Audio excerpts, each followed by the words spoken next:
Do simulations threaten reality? What do you think the real is? What is truth to you? What are true things? What are real things? Give me examples.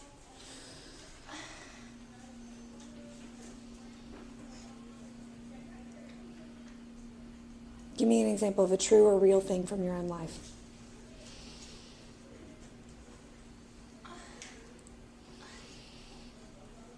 The Bible. The Bible, okay. So it's true, it's real. How do you know? Because that's what I believe. Okay. So would simulations threaten that reality for you? How?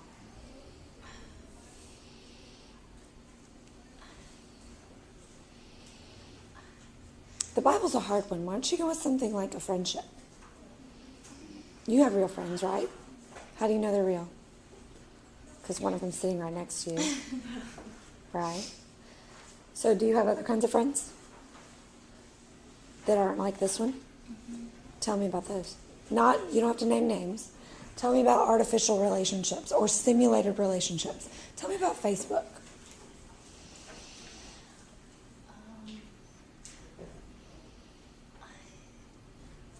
What do you think of Facebook?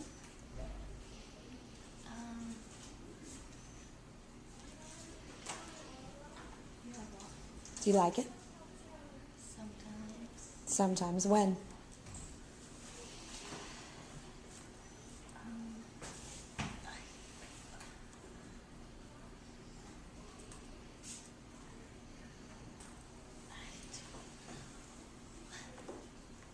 This is your life. This is your experience. Tell me about it.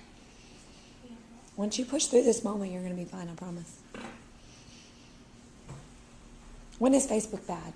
When is Facebook not like your real friendships? Can I talk about TV instead? Sure. Like movies and stuff. Speak up. Like movies and stuff. They don't have, like, they portray like this image of friendship, and most of the time it's not like how it really works. They make it look easy, like anyone can be like best friends and stuff, but it takes work. Okay. Tell me how movies make friendships look easy, how they simulate friendships. Like, Give me an example of a movie you're thinking of. how You're doing great. I can't think of an example. What about like Mean Girls? Or what's a movie you've seen recently about friendships?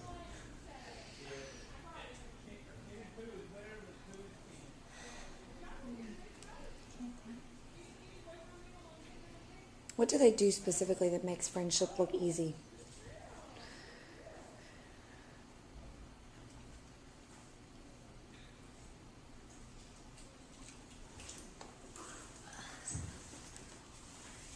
Come on, push through it. I don't know, I can't.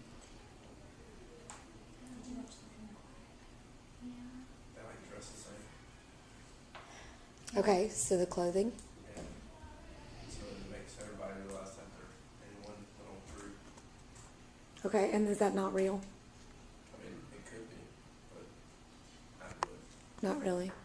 Lots of laughter makes it look easy. Yeah. Lots of laughter makes it look easy.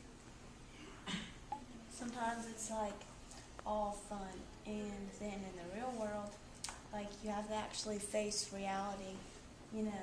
Give me an example of facing reality with friendship. Like we're gonna get, like if you get in a fight over something, and then, I don't know. TV shows are sort of the worst about that. Friends get in a fight, but what happens always at the end? They always make it. Yeah, within how long? 40 minutes for an hour-long TV show, 22 if it's a 30-minute TV show, right? Because you got the time for commercials. But tell me about fights in the real world. What does it make you do when you see the simulated fights get resolved so easily on the TV shows? Why couldn't it be like that? You try to make it like that, then it makes it worse.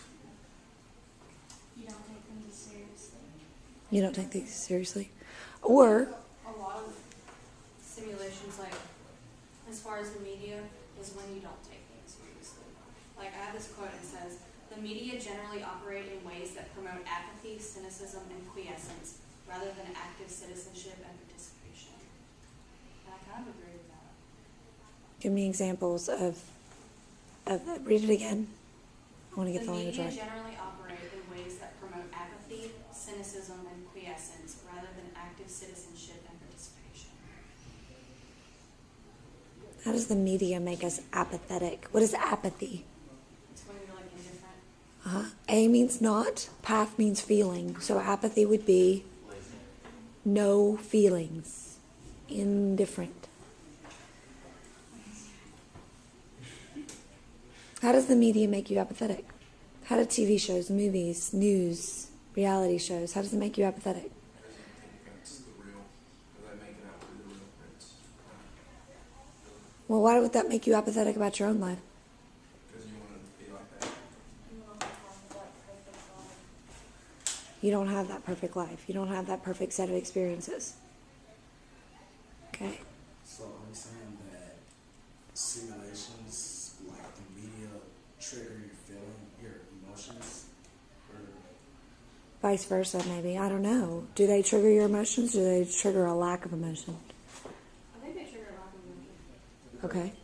like I'm looking at the fact that some people, if they watch like a sad movie, something like Marley and Me when the dog died, like they'll cry and like they'll be like, well, they would try to relate that to their life and that'll make it real for them. So I'm saying, how are we going to be able to determine real from a situation? I think it triggers good emotions at first, because I know there are a bunch of different movies that are like that. I'm trying to think one. Like really inspirational movies. Happy guilt. Yeah. Happy. They'll like inspire you to go like be nicer to people, and then that'll just sort of tweeter away after a while because you think, oh wait, I can't do that for that long. That's fine. What about, let's just go for a second with chick flicks, romance movies. That's not What happens with those? Girls, let's be honest.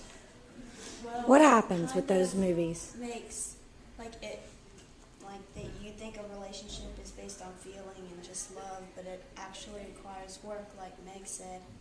It's not just like love isn't just a feeling, it's a commitment. And then you like spend your whole life trying to look for that kind of relationship, and it's really not out there. That doesn't exist. So is that true just in the love relationships, or is that true in friendship as well? It's true in friendship. Okay, so then you guys are saying to some extent simulations in movies, entertainment, can threaten our reality. Okay. Does it ever not threaten our reality? Is there a vice versa? Does it ever help us?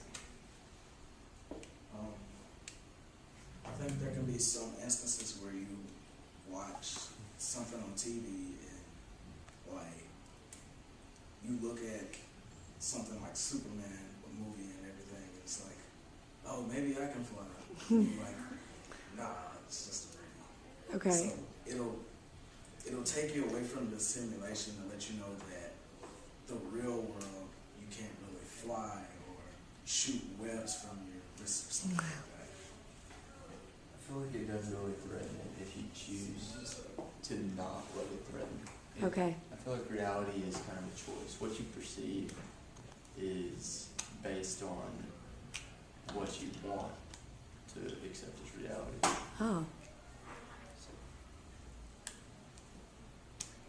Where does choice factor in here? You can choose to discern what's real from the fake, and it can inspire you to not fall into those traps. That's what happens to me when I watch movies sometimes. What?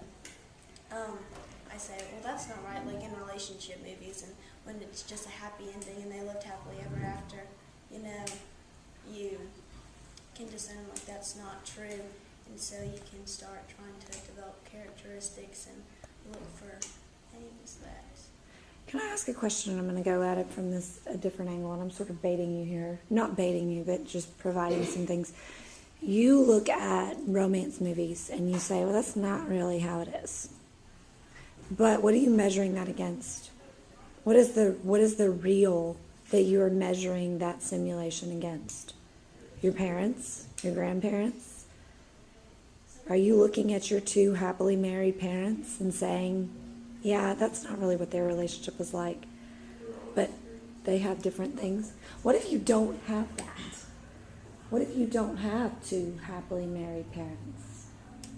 Not by any fault of your own or whatever, but what if your reality is not the ideal, quote unquote?